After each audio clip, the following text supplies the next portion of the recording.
हम सभी प्रतिदिन अपना कार्य करते हैं, तो कभी कुछ अधूरा रह जाता है, तो कुछ भूल हो जाती है, कभी कुछ हानि हो जाती है, और फिर उस भूल, उस हानि के अनुभव की पीड़ा तले हम दब जाते हैं।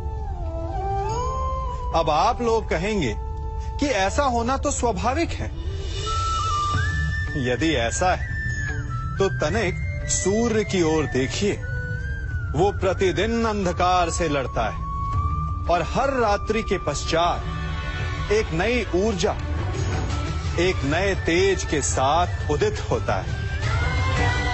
तो क्यों ना आप भी अपने जीवन की बीती पुरानी बुरी बातों को भुलाकर अपना प्रत्येक दिन नई ऊर्जा, नए जीवन की तरह प्रारंभ करें। विश्वास कीजिए, आपका जीवन सरल हो जाएगा और आनंददायी भी। वृक्ष जब फलता है तो कितना सुंदर लगता है। उसकी डालियां झुक जाती हैं। जितने अधिक फल, उतनी झुकी डालियां। कारण वृक्ष कहता है कि मेरे इन फलों को तोड़ो, उसका आनंद लो। इससे एक ओर हमें वृक्ष के मीठे फल खाने को मिलते हैं, तो दूसरी ओर वृक्ष के स्वयं का बोझ कम हो जाता है। इसी भांति यदि आप सफल हैं तो अहंकारी मत बनिए, विनम्र रहिए। ये विनम्रता ही आपके बोझ को कम करेगी। और यदि आप विनम्र ना रहे, झुके नहीं, तो आप अपनी ही सफलता के फलों के बोझ से टूट कर गिर जाएंगे। समय बदलता है, ऋतुएं बदलती हैं। जब गर्मियां होती हैं तो हम उलाना करते हैं कि बड़ी गर्मी है, बारिशें कब आएंगी। और जब बारिश आती है तब हम कहते हैं कि बड़ा चिपचिप, सर्दियां कब आएंगी। और जब सर्दियां आती हैं तब हम गर्मी की प्रतीक्षा करने लगते हैं। और इसी कारण हम किसी भी ऋतु का आनंद नहीं उठा पाते। कल क्या होगा इसके विषय में सोचकर अपना समय व्यर्थ करना बंद कीजिए। ऋतुओं पर आपका कोई वश नहीं, परंतु आज के, अभी के इस पल पर, इस क्षण पर आपका वश तो है। उसे जीना सीखिए, उसका आनंद उठाना सीखिए। सबके मन का सबसे बड़ा भय क्या है? सबसे बड़ा लालच क्या है? सबसे बड़ी चिंता क्या है? तनिक विचारिए। सबके मन का सबसे बड़ा भय, सबसे बड़ी चिंता है मृत्यु।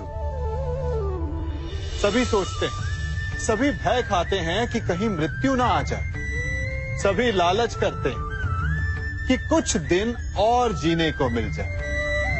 सभी आशा करते हैं कि वे कभी ना मरे। और इसी मृत्यु के भय के कारण ही आप उस जीवन की उपेक्षा कर देते हैं जिसे आप जी रहे हैं। क्या कभी आपने सोचा कि आप मृत्यु से भयभीत क्यों होते हैं? क्योंकि आप जीवन में वो कर नहीं पाए जो आप करना चाहते हैं। और जो आप करना चाहते हैं वो कर पाना तभी संभव होगा जब आप मृत्यु के भय से निकलकर अपने जीवन के हर पल का उपयोग करना सीख जाएंगे। तो मृत्यु के भय से बचने का केवल एक ही मार्ग है, एक ही मंत्र है। अपने जीवन के हर पल को जियो। वृक्ष मुझे बहुत प्रिय हैं, बहुत अच्छे लगते हैं। आपको भी अच्छे लगते होंगे। कारण ये है कि वो हमें छाया देते हैं, अपनी शीतलता देते हैं, शांति देते हैं। परंतु मुझे वृक्ष एक और कारण से अच्छे लगते हैं, और वो कारण है वो सीख जो एक वृक्ष हम सभी को देता है। और वो सीख है अमरता। एक वृक्ष कभी नहीं मरता। मरने से पूर्व वो अपने जैसे कई वृक्ष अपने बीजों के द्वारा संसार को दे जाता है। तो अमर होने का केवल एक ही मार्ग है, और वो है जो आपके पास है, वो संसार को दो। अपना ज्ञान, अपना अनुभव, अपना आनंद बांटने में कंजूसी ना करें, कभी कृपण ना हो, तो आप संसार में सदा जीवित, सदा अमर रहेंगे। हम सभी घरों में रहते हैं, और अधिकतर लोगों के जीवन का ये एक स्वप्न तो होता ही है कि हमारा अपना घर हो, है ना? और बड़ी अद्भुत बात तो ये है कि कुछ समय के पश्चात हम उस घर को विस्तृत करना चाहते हैं, उसका आकार बदलना चाहते हैं, उसकी रूपरेखा बदलना चाहते हैं, क्योंकि इसमें आनंद भी है।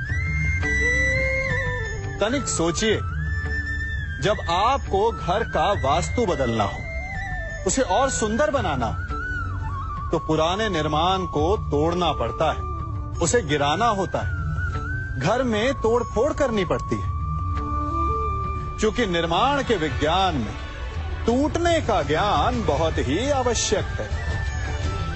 ठीक उसी प्रकार यदि आपके जीवन में समस्याएं, विपदाएं या बाधाएं आपको थोड़ा तोड़ें, तो इसे संकेत समझिए कि आपके भीतर कुछ नया बनने वाला है, कुछ नए का निर्माण होने वाला है।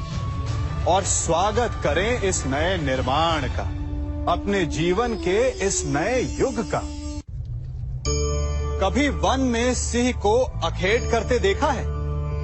हमें लगता है कि सिंह तेजस्वी है, बलशाली है, तीव्र है, इसलिए वो अखेट कर पाता है।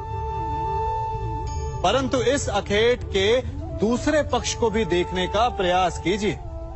सिंह अखेट तभी कर पाता है जब हिरण आस छोड़ देता है, जब वो भागना बंद कर देता है, जब वो संघर्ष करना छोड़ देता है। सिंह हिरण की मृत्यु नहीं चुनता, हिरण स्वयं अपनी मृत्यु चुनता है।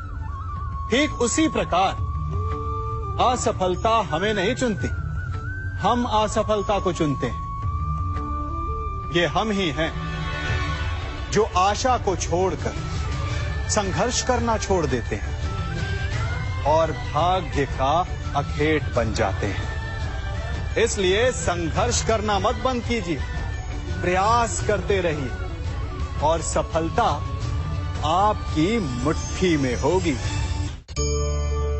जब घर में अंधकार छा जाता है, तो प्रकाश लाने के लिए आप क्या करते हैं? दीपक ढूंढते हैं और उसकी लौ को प्रज्वलित करते हैं, और फिर अंधकार अपने आप दूर हो जाता है। अब आप कहेंगे कि इसमें कौन सी नई बात है? यदि अंधकार को दूर करना है, तो दीपक की लौ को प्रज्वलित तो करना ही पड़ता है। यही बात तो समझने की है। यदि अंधकार से लड़ना है, तो अंधकार का सहारा नहीं लिया जा सकता, उसके लिए प्रकाश की आवश्यकता होती है।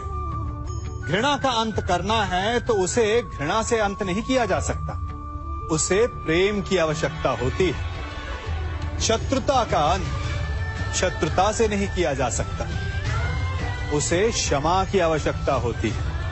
यदि आपको नकारात्मक ऊर्जाओं से लड़ना है, तो स्वयं को सकारात्मक बनाना होगा, और तभी आपके जीवन में वास्तविक आनंद आ सकेगा।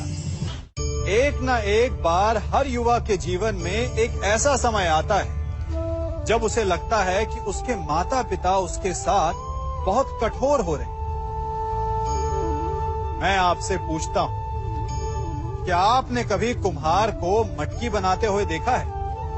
वो गीली माटी से मटके को चाक पर आकार देता है, और वास्तविक आकार वो मटकी को तब देता है जब वो लकड़ी के संभल से मटके को बाहर से पीटता है। हम सभी उस कुम्हार को मटके को पीटते हुए देखते हैं, परंतु उस कुम्हार के उस हाथ को नहीं देखते जो मटके को भीतर से बाहर की मार से सहारा दे रहा है। हमारे माता पिता भी ऐसे ही होते हैं। अपनी संतान के भले के लिए, उसके भविष्य को आकार देने के लिए कभी कभी वो कठोरता को भी अपनाते हैं। आप केवल उनकी कठोरता को मत देखिए, उस संभल को भी देखिए जिसने आपको भीतर तक से संभाल कर रखा है। आप जानते हैं कि मैं क्या कर रहा हूं? मैं प्रतीक्षा कर रहा हूं कि कब इस वृक्ष पर फल लगेंगे और मैं उन मीठे फलों के रस को चख पाऊंगा। हंसी आ गई ना आपको? आप भी सोच रहे होंगे कि भला कौन सा मूर्ख बबूल के पेड़ को बोकर आम खाने की इच्छा रखता है। यदि कांटे बोए हैं तो फल नहीं, कांटे ही मिलेंगे।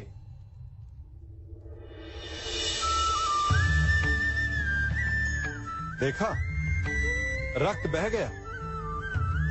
ठीक ऐसा ही हमारे कर्मों के साथ होता है। हमारे बुरे कर्मों का फल कभी शुभ नहीं हो सकता। जो हाथ अस्मिता लूटने को आगे बढ़ेंगे, उन हाथों को कटना होगा। जो दृष्टि बुरी बनकर स्त्री पर पड़ेगी, उन्हें अनजान नहीं रक्त के अश्रु भोगने होंगे। जिसने अपने जीवन में छल किया, उसे अपने ही छल के भार तले दब कर मिट जाना होगा। समय रहते जिसकी आंखें नहीं खुली, समय उसकी आंखें बंद कर देता है। इन भिन्न भिन्न प्रकार के पात्रों को देख रहे हैं आप? क्या आप बता सकते हैं कि इन पात्रों में क्या रखा है? आपको लग रहा होगा कि इसमें भिन्न भिन्न प्रकार के द्रव्य है ना? परंतु ऐसा नहीं है। इन सभी में एक ही जल है। देखिए,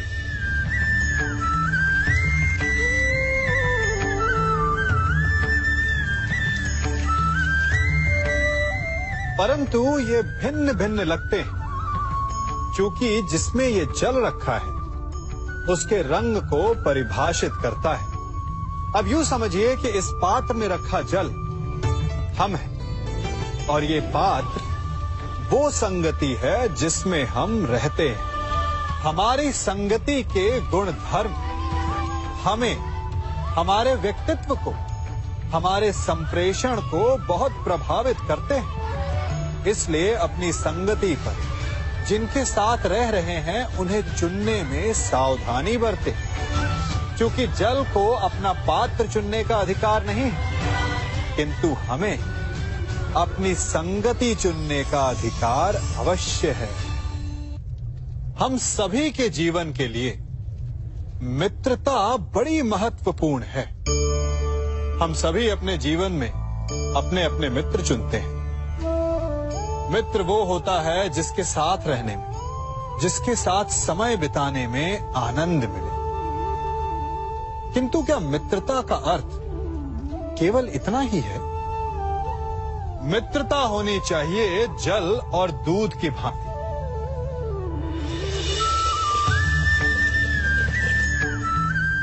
जो एक साथ सदा मिल जाते हैं, एक आकार हो जाते हैं। जब दूध उबलता है तो जल भाप बनकर उड़ता है ताकि दूध का अस्तित्व बना रहे।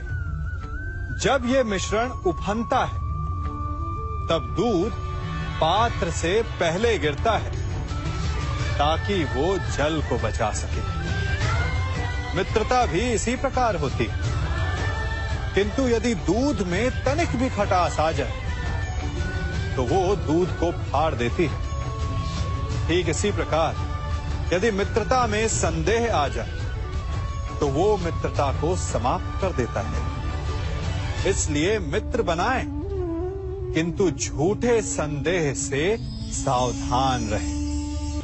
जब सागर का जल वाष्प बनकर उड़ता है तब वो हमें दिखाई नहीं देता, मेघ उस जल को अपने भीतर छिपा लेते हैं, लंबी यात्रा करते हैं, प्रयास करते हैं कि वो जल सदा उनके भीतर छिपा रहे। परंतु जब वायु का वेग उन्हें उड़ाकर किसी पर्वत से ले जाकर के टकरा देता है, तब उन मेघों को बरसना ही पड़ता है, क्योंकि यही नियति है, यही प्रकृति है। क्योंकि जल को सागर में जाकर मिलना ही है। ठीक ऐसा ही हमारे साथ भी होता है। हम सत्य अपने मन के मेघों में चाहे जितना छिपाने का प्रयास कर लें, परंतु समय की आंधी उसे वास्तविकता के पर्वत से ले जाकर के टकराकर हमारे समक्ष ले ही आती है। जिस भय के कारण आप सत्य को सामने नहीं लेकर आना चाहते, एक दिन वही भय हमारे समक्ष आकर खड़ा हो जाता है और फिर हम लाचार हो जाते हैं, क्योंकि हमने उस भय का सामना करने की तैयारी नहीं की होती। इसलिए सत्य से भागे नहीं, उसे छिपाए भी नहीं, उसे स्वीकार करें। भविष्य की बड़ी विपत्ति से बच जाएंगे। वृक्ष से टूटकर गिरे पत्ते को तो आप सभी ने देखा होगा।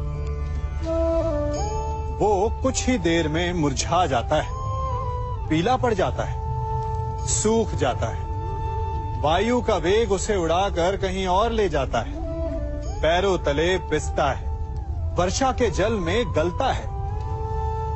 तो क्या यही अंत है? नहीं। इसके पश्चात क्या होता है वो विचारणीय है। एक पत्ता गलकर, सूखकर, पिसकर उसके अवशेष धरती में रिसते हैं और खाद बनते हैं, और उसके पश्चात वो खाद पेड़ की जड़ों में जाकर मिल जाता है और नव जीवन देता है एक और नए पत्ते को। अर्थात कहीं भी, कभी भी, कुछ भी ना अयोग्य होता है, ना बेकार होता है। इसलिए कुछ नष्ट हो जाने की चिंता करे बिना उसे आप समाज के हित में लगा दीजिए। विश्वास कीजिए, वो वस्तु, वो प्रयास कभी नष्ट नहीं होगा। कंकड़ों से बचने के लिए हम पदवेश पहनते हैं, भिन्न प्रकार के जूते पहनते हैं, और अच्छे जूते पहनकर कांटों के मार्ग पर चलना सरल हो जाता है। परंतु जब ये कंकड़, जब ये कांटे हमारे जूतों में होते हैं तो सरल मार्ग पर चलना भी कठिन हो जाता है। ठीक इसी प्रकार ये कंकड़, ये कांटे हमारे मन में होते हैं। ये कंकड़, ये कांटे होते हैं हमारा अतीत, जिसके भय के कारण हम उसे वर्तमान में स्वीकारना नहीं चाहते। कदाचित इसीलिए हमारे अतीत को भूत कहा गया है, क्योंकि एक भूत की भांति हमारा अतीत हमारा पीछा नहीं छोड़ता।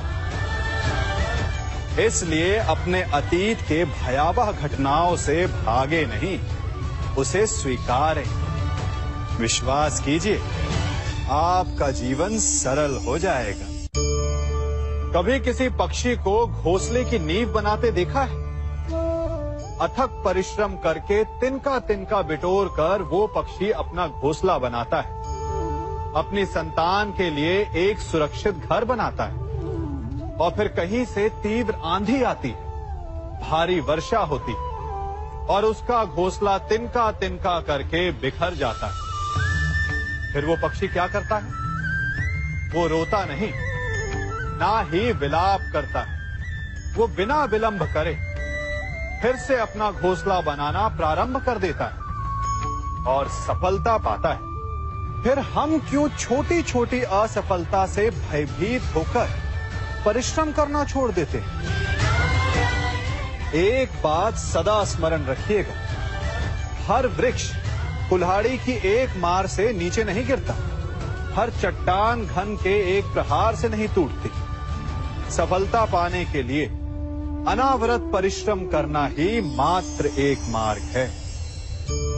स्वीकारण, सत्य का स्वीकारण मनुष्य के लिए बहुत ही महत्वपूर्ण है। जब तक मनुष्य सत्य को स्वीकार नहीं करता, उसे असत्य से लड़ने की शक्ति प्राप्त नहीं होती। जब आप भोजन करते हैं तो क्या होता है? आपका पेट स्वीकारता है कि वो भर चुका है और आप भोजन करना बंद कर देते हैं। जब आपको निद्रा आती है तो क्या होता है? आपका मन स्वीकारता है कि आपका शरीर थक चुका है और उसे विश्राम की आवश्यकता है। उसी प्रकार जब आपको किसी व्यसन को रोकना हो तो आपको स्वीकारना पड़ता है कि बहुत हो चुका, चाहे वो लालच हो या मदिरापान। उस व्यसन का त्यागना तभी प्रारंभ होता है जब आप ये स्वीकार कर लेते हैं कि आप उस व्यसन के बंधक हैं। आप इन दो पात्रों को देख रहे हैं। मेरे इस पात्र में जल है और ये पात्र मिष्ठान से भरा हुआ है। दोनों ही पात्र भरे, परंतु देखिए, मिश्री को जल में मिला दिया, जल ने मिश्री को अपना लिया, मिश्री ने अपना अस्तित्व खो दिया, परंतु जल को अभिमान है कि उसका अस्तित्व अभी भी बना हुआ है। परंतु जो इस जल को चखेगा उसे अवश्य पता चल जाएगा कि ये जल अब वो जल नहीं रहा, ये अब शरबत बन गया। हमारा त्याग, हमारे बलिदान भी ऐसे ही होते हैं। जो इस बात को अनुभव करते हैं वो समझ सकते हैं कि कैसे हमने समय की धारा को बदल दिया। जो बलिदान देते हैं उनका अस्तित्व कभी नष्ट नहीं होता, अपितु उनका बलिदान संसार में कुछ ना कुछ परिवर्तन अवश्य लाता है। हम सभी कभी ना कभी, कहीं ना कहीं अपने जीवन में यात्रा अवश्य करते हैं। हमारी यात्रा में कभी पक्के रास्ते आते हैं तो कभी कच्चे रास्ते। पक्के रास्ते मनुष्य बनाता है और कच्चे रास्ते जानते हैं कैसे बनते हैं? चलते चलते बन जाते हैं। जब लोग एक स्थान से जाते हैं तो पैरों के दबाव से नीचे की घास कुचल जाती है। बार बार उस मार्ग से जाने से धीरे धीरे मार्ग स्वतः ही बन जाता है। और यही जीवन है, यही नियति है। जब आपके जीवन में आपको मार्ग ना मिले तो रुकिए नहीं, आगे बढ़ते रहिए और आपके पैरों के दबाव से मार्ग स्वतः ही बन जाएगा। हम सभी अपने जीवन में सफलता चाहते हैं, है ना? उसके लिए हम रात दिन परिश्रम करते हैं, कड़ी मेहनत करते हैं, परंतु फिर भी असफल हो जाते हैं। परंतु ऐसा क्यों होता है?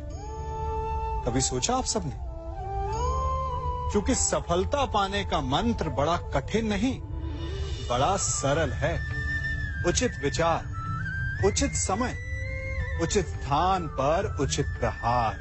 जब आपके विचार, समय, स्थान और प्रहार यानी परिश्रम उचित है तो सफलता आप ही को मिलेगी। जिस प्रकार एक लोहार लोहे से कुछ बनाते समय उस लोहे के सही ताप तक के आने की प्रतीक्षा करता है और समय आने पर उचित स्थान पर पर्याप्त बल से प्रहार करता है और लोहा आकार ले लेता है, ठीक उसी प्रकार आपकी सफलता भी आकार लेती है। हम सभी को अपने जीवन में कभी ना कभी निराशा मिलती है, असफलता मिलती है और अधिकतर लोग इसके पश्चात भाग्य का रोना लेकर बैठ जाते हैं। कुछ कहते हैं कि जिस स्थान पर मैं हूं उससे कई ऊंचे स्थान पर होने के योग्य था, परंतु नहीं जा पाया। किसी को पीड़ा है कि उसे जो मिलना चाहिए था वो उसे नहीं मिला, भाग्य ही बुरा था। भाग्य क्या होता है? भाग्य वन में खिला पुष्प देवताओं को चढ़ाया जाएगा या किसी सुंदरी की वेणी में वो सजेगा या फिर उसे कुचल कर उत्पाद बना दिया जाएगा ये सब एक पुष्प के नियंत्रण में नहीं होता, परंतु जब तक उस पुष्प का अस्तित्व है, सुगंध बिखेरना उसके वश में अवश्य है। परंतु भाग्य हमारे वश में नहीं, और जो हमारे वश में नहीं उसके लिए दुखी होने से क्या होगा। कर्म पर वश है, वो कीजिए और धीरे धीरे भाग्य आपके वश में आ जाएगा, क्योंकि कर्म ही प्रधान है। हम में से ऐसा कोई नहीं जिनकी परछाई उनसे दूर रहती है। हमारी परछाई सदैव हमारे साथ रहती है। कदाचित हमारी परछाई हमारे कर्मों के फलों का संकेत है। कदाचित इसी कारण कई बार हमें अपनी परछाई से भय भी लगता है, परंतु इस भय से निवारण पाने का एक साधन अवश्य है। वो है सूर्य की ओर मुख करना या किसी प्रकाश के स्रोत की ओर मुख करना, क्योंकि तब हमें हमारी परछाई दिखाई नहीं देती। यदि इसे जीवन के संदर्भ में देखें तो ये प्रकाश का स्रोत शुभ कर्मों की चेतना है। यदि आपके मन में शुभ कर्म करने की इच्छा है तो आपको कभी भी अपने कर्मों के फल का भय नहीं होगा, क्योंकि यदि आपका मन शुद्ध होगा तो आपके कर्म शुद्ध होंगे और शुद्ध कर्मों का फल कभी अशुद्ध नहीं हो सकता। आज मैं आप सबको एक कथा सुनाता हूं। एक दिन प्रातः एक व्यापारी अपने घर से निकला। घर से निकलते ही एक बिल्ली ने उस व्यापारी का मार्ग काट दिया। व्यापारी घबरा गया। वो फिर से घर लौट गया और शुभ घड़ी की प्रतीक्षा करने लगा। और जब वो पुनः अपने घर से निकला तब वो वाहन जा चुका था जिससे राजा तक पहुंचकर उसे भेंट देनी थी। राजा को भेंट नहीं मिली। राजा क्रोधित हो गए। राजा ने उस व्यापारी का व्यापार बंद करवा दिया। इस कारण व्यापारी क्रोधित होकर घर पर अपनी पत्नी से लड़ बैठा। पत्नी अपने बच्चों समेत मैके वापस चली गई और उस व्यापारी के जीवन में यदि कुछ रह गया था तो केवल अंधकार। और इन सब का कारण वो उस बिल्ली को मानता रहा जिसने उसका मार्ग काटा था। ऐसा ही एक दूसरा व्यापारी राजा को भेंट देने निकला और उस व्यापारी का मार्ग भी एक बिल्ली ने काट दिया। वो व्यापारी तनिक घबराया, परंतु उसने आगे बढ़ना अधिक उचित समझा। राजा तक वो समय पर पहुंचा। उसने राजा को भेंट दी। राजा प्रसन्न हुए और राजा ने व्यापारी को अपना व्यापार बढ़ाने की अनुमति दी, स्वर्ण आभूषण दी। जब व्यापारी घर पर पहुंचा तो पत्नी को आभूषण और अपने बच्चों को देने के लिए वस्त्र थे उसके पास। हर ओर प्रसन्नता थी। समझ रहे हैं ना? दोनों के साथ एक ही प्रकार की घटना हुई, परंतु दोनों की प्रतिक्रिया भिन्न थी। ऐसा ही हमारा जीवन भी है। हमारे जीवन में प्रारब्ध का अपना स्थान है, परंतु उससे कई अधिक महत्वपूर्ण हमारी प्रतिक्रिया, हमारे सोच का प्रभाव है, क्योंकि यही हमारे जीवन को आकार देते हैं। इसलिए अपनी सोच को सकारात्मक रखिए। आपका जीवन सदैव आनंदमय रहेगा। कभी किसी सुरंग से बाहर निकले हैं आप? कैसा ना भूल पाने वाला अनुभव होता है ना? कितना भयावह अनुभव होता है। मानो हर पल ऐसा लग रहा होता है कि यदि इस सुरंग में बंद हो गए तो क्या होगा? कैसे निकलेंगे इस सुरंग से? सर्वत्र अंधकार होता है। परंतु यदि आप ध्यान से उस सुरंग के मुखाने पर देखें तो वहां सदा प्रकाश होता है और उस प्रकाश तक वही पहुंच पाता है जो सुरंग की छोर तक पहुंच पाए। और ऐसा ही हमारा जीवन भी है। इसी प्रकार कई बार हम स्वयं को निराशा की सुरंग में पाते हैं, जहां बाहर जाने का मार्ग नहीं सूझता। मानो जैसे जीवन आनंद सब समाप्त हो जाएगा। परंतु ऐसी परिस्थिति में ठीक उस सुरंग की भांति इस निराशा को समाप्त करने वाला आशा का प्रकाश उसे ही मिलता है जो निरंतर आगे बढ़ता रहे। यदि आपके जीवन में कभी भी निराशा आए, कोई भी समस्या आए, तो उसका समाधान है निरंतर प्रयत्न करते रहना। प्रयत्न करते रहिए, आपको सफलता अवश्य मिलेगी। कभी आप ब्रह्म मुहूर्त में जगे? जगकर देखिए, संध्या होने के पश्चात जब रात्रि का अंधकार सारे संसार को धीरे धीरे अपने अंधकार में निगलने लगता है, तो यही अंधकार ब्रह्म मुहूर्त में भोर होने से ठीक पूर्व तनिक अधिक काला हो जाता है। कुछ समझे? हमारा जीवन भी कुछ ऐसा ही होता है। जब हमारे जीवन की समस्याएं अपने अंत पर होती है, तो यही समस्याएं एक भीषण रूप लेकर हमारे समक्ष प्रस्तुत हो जाती है और ऐसे परिस्थिति में अधिकतर लोग हार मान जाते हैं, भय खा जाते हैं। परंतु यदि आप हार न माने, भय न खाएं, दृढ़ रहें, निरंतर आगे बढ़ते रहें, तो प्रकाश के रूप में हमारा स्वागत करने के लिए सूर्य उदय सदा हमारे समक्ष प्रस्तुत रहेगा। आपने बरगद के वृक्ष को देखा है? जितना विशाल उतना दृढ़।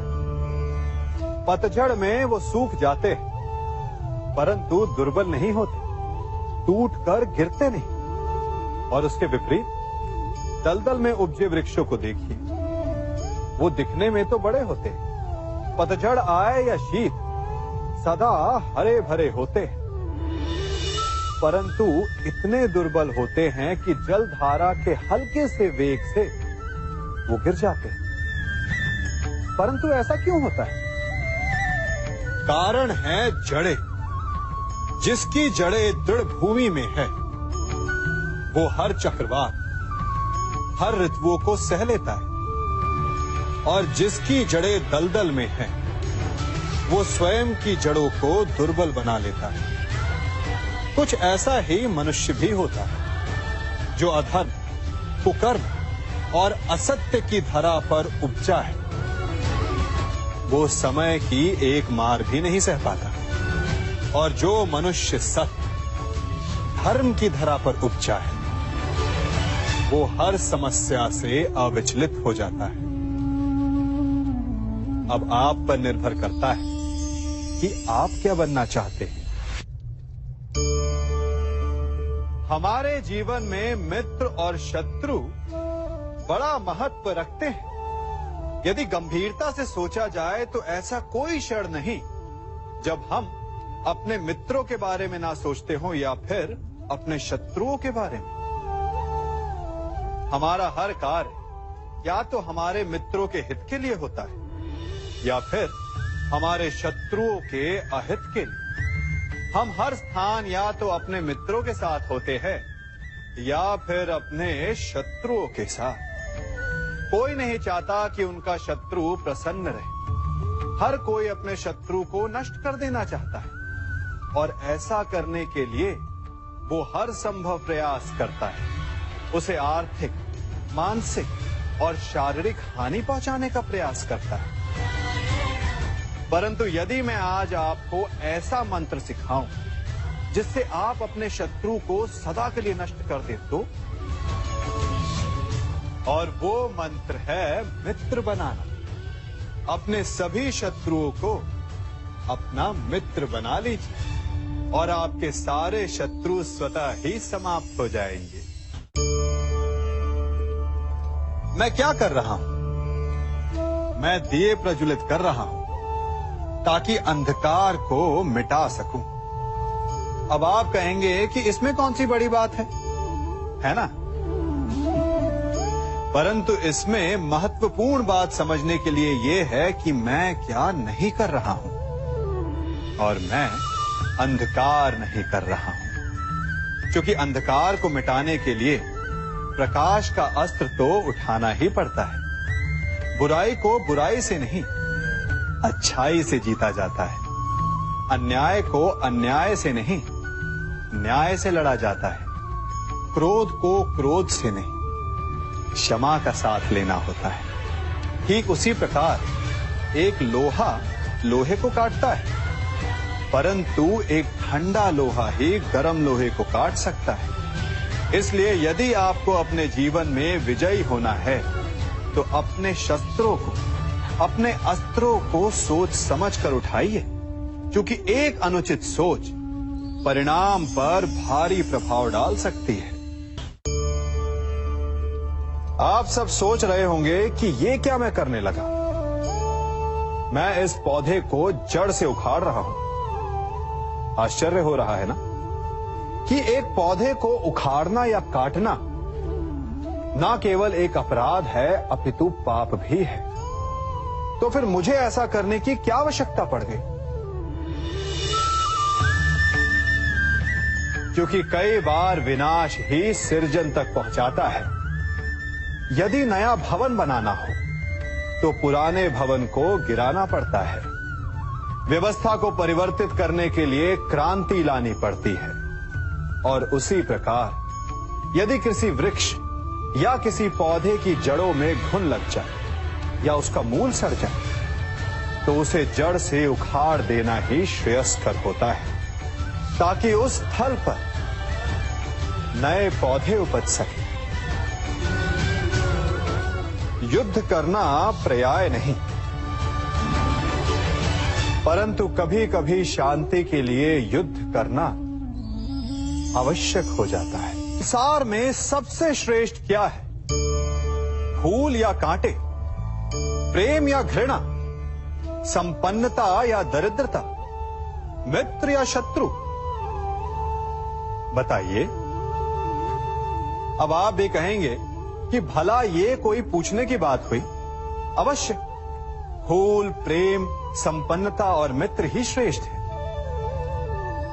परंतु क्या आपने अपने जीवन में कभी सोचा है कि हर एक भाव, हर एक वस्तु, हर एक घटना का एक गुण धर्म होता है?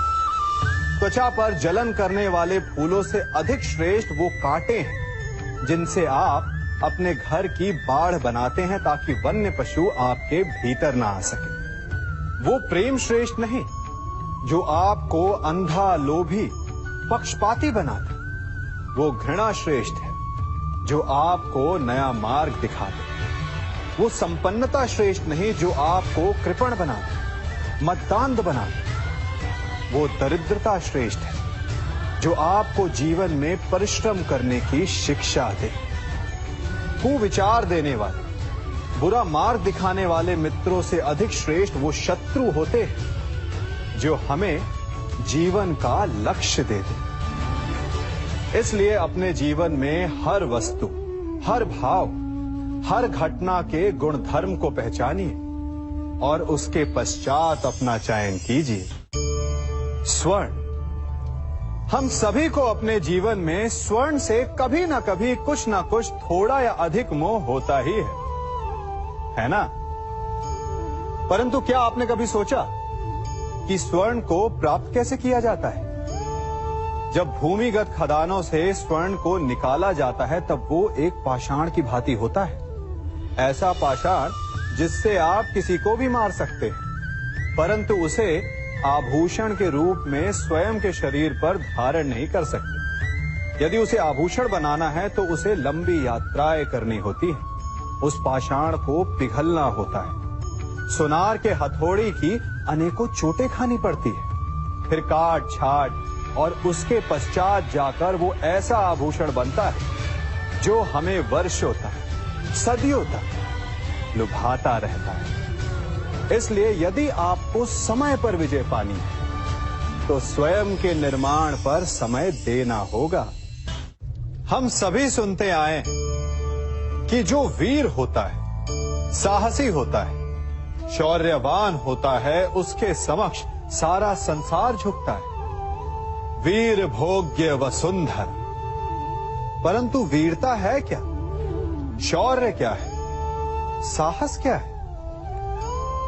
साहस युद्ध नहीं, वीरता विजय नहीं, शौर्य कभी ना गिरना नहीं, साहस किसी चुनौती के समक्ष खड़े होने का भाव है, तो वीरता उस चुनौती को उत्तर देने के लिए पूर्ण परिश्रम लगा देना है। और शौर्य का अर्थ है गिरकर फिर से उठने का साहस रखना, बार बार प्रहार करके वीरता दिखाना, निरंतर प्रयास करते रहना, निरंतर परिश्रम करते रहना। इसलिए विजयी होने से अधिक महत्वपूर्ण है शौर्यवान होना, क्योंकि जो शौर्यवान है उसे विजय मिलना निश्चित है। हम सभी बचपन से ये सुनते आए हैं कि अच्छे मित्र हमारे जीवन को पूर्णतः परिवर्तित कर सकते हैं, है ना? अच्छे मित्र, परंतु कौन? जिनसे आप प्रश्न पूछें और वो मित्र बिना किसी पक्षपात के, भय रहित होकर, बिना किसी लालच के आपको उचित उत्तर दें। परंतु सबके समक्ष ये समस्या आ जाती है कि आज के समय में ऐसे मित्र मिलना दुर्लभ है, वो तो होते ही नहीं। परंतु मैं आपको एक बात बताता हूं, हम सब के पास एक ऐसा मित्र होता है, बस हम उसे पहचान ही नहीं पाते। वो है दर्पण। दर्पण के समक्ष खड़े होकर आप स्वयं से पूछिए कि यदि आज आपका अंतिम दिन होता तो क्या आप वही करते जो आप कर रहे थे? आपको उत्तर मिले या ना मिले, परंतु आपकी दिशा अवश्य बदलेगी। इसलिए आपसे अतिरिक्त आपका सबसे घनिष्ठ मित्र, सबसे अच्छा मित्र और कोई नहीं। हम सभी अपने जीवन में कोई ना कोई कार्य करते हैं। कार्य करते हैं तो थकान की अनुभूति होती है, और यदि थकान ना उतरे तो कार्य करने का मन नहीं करता।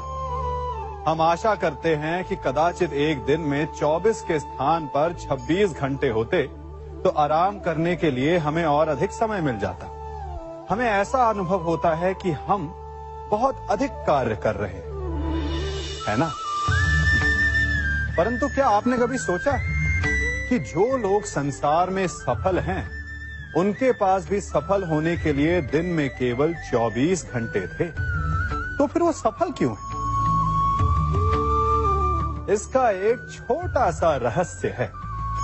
वो कार्य चुनते हैं जो उन्हें प्रिय है, जिसे करने में उन्हें आनंद आता है। उन्हें लगता ही नहीं कि वो कार्य कर रहे हैं, उन्हें लगता है कि वो प्रतिपल आनंद मना रहे। और जब आप आनंद मनाते हैं तो थकान कैसी? इसलिए यदि आप जीवन में कोई भी कार्य करें तो वो आपके मन को भाना चाहिए, या जो कार्य आप कर रहे हैं उसे अपने मन को भा देने दो। सफलता आपको मिलेगी। हमारा शरीर प्रकृति का एक महान आविष्कार है। इससे जटिल संरचना संसार में और कोई नहीं। हमारा शरीर जितना जटिल है, यदि इसे ठीक से जाना जाए तो इससे अधिक सरल ज्ञान देने वाला और कोई नहीं। हमारे शरीर में 5 इंद्रियां होती हैं जो हमें भाव, गुण और वस्तुओं का बोध कराती हैं। हमारे पास आंखें हैं, नाक है, स्पर्श के लिए त्वचा है, कान है और जीभा है। सबका भिन्न भिन्न कार्य है। आंखों से देखना, कानों से सुनना, नथनों से श्वास लेना, त्वचा से स्पर्श करना और जीभा से स्वाद लेना। परंतु क्या आपने कभी सोचा कि प्रकृति ने हमें 2 आंखें दी, 2 नथुने दी, 2 कान दी, स्पर्श के लिए ये पूरा शरीर दिया, परंतु जीभा केवल 1 दी? ऐसा क्यों? क्योंकि प्रकृति चाहती है कि हम देखें अधिक, सुने अधिक और ज्ञान अधिक अर्जित करें, बोले कम। क्योंकि अधिक वाचाल नाश को निमंत्रण देता है। स्मरण रखिएगा, सागर तो आप सभी ने देखा होगा, बाहर से कितना उन्मुक्त और भीतर से कितना शांत। उसकी बलशाली लहरों को देखकर ऐसा लगता है कि मानो वो सब कुछ चूर चूर कर देगी, परंतु उसके गर्भ में ना जाने कितने अनदेखे अनजान जीव पलते हैं। उसके भीतर मोती मुक्ता जन्म लेता है। सागर एक है, परंतु उस सागर को लेकर के हमारी प्रकृति भिन्न भिन्न होती है। कोई उसमें तैरता है तो कोई उसकी लहरों का आस्वादन करता है, कोई उसमें अपने पांव भिगोता है तो कोई उसके भीतर जाकर मोती मुक्ता बाहर ले आता है, तो कोई तट पर बैठकर सागर की लहरों को निहारता है, कोई उसमें जीवन का आरंभ देखता है तो कोई उसमें अपने जीवन का अंत देखता है। सागर एक है, परंतु हमारी प्रकृति के अनुसार सागर की प्रकृति भी बदल जाती है। इसी प्रकार जीवन है सबके लिए समान, परंतु उस जीवन में आपको प्रसन्नता देखनी है, प्रसन्नता पानी है, या आपको पाना है अवसाद, ये आप पर निर्भर करता है। कभी आप ब्रह्म मुहूर्त में जगे हैं? जगकर आकाश की ओर देखेंगे तो पाएंगे कि भोर होने से ठीक पूर्व रात्रि तनिक अधिक घनी हो जाती है। अर्थात जब समस्याएं अपनी चरम सीमा पर होती है तो उनका हल निकट होता है, परंतु जो इस अंधकार से हार जाता है वो इस अंधकार में डूब जाता है, और जो संघर्ष करता है वो उस अंधकार से उभर आता है। सदैव स्मरण रखिएगा, अंत चाहे कितना भी अंधकारमय क्यों ना हो, उसके पश्चात एक नया आरंभ फूटता है, एक नया उदय होता है। चक्रवात के पश्चात जो शांति छाती है उसके पश्चात प्रारंभ होता है शुभ जीवन का, शुभ भविष्य का, शुभ नव प्रारंभ का। कहा जाता है कि मनुष्य योनि सभी योनियों में श्रेष्ठ है, उत्तम है। क्यों? क्योंकि वो बातें कर सकता है, विचार कर सकता है, या वो आविष्कार कर सकता है, अद्भुत यंत्र बना सकता है। नहीं, क्योंकि मनुष्य के भीतर करुणा, चेतना और सद्भाव वास करते हैं। सामान्यतः हर प्राणी योनियों की 4 उद्देश्य होते हैं: सोना, अपनी भूख मिटाना, अपना क्षेत्र बनाना और संतान की उत्पत्ति करना। किंतु मनुष्य योनि श्रेष्ठ इसलिए है क्योंकि अपनी भूख मिटाने के साथ साथ वो प्रयास करता है कि औरों की भूख भी मिटे, सब लोग मिलजुल कर विकास करें। वो समष्टि के लिए सोचता है। अपने आप चरना तो पशु की प्रवृत्ति होती है, परंतु दूसरे के लिए स्वयं का बलिदान कर देना, दूसरे के दुख को समझने की करुणा, यही प्रवृत्ति एक मनुष्य को भिन्न बनाती है। जिस दिन मनुष्य के भीतर करुणा लुप्त हो जाएगी, उस दिन वो मनुष्य सामान्य पशु बनकर रह जाएगा।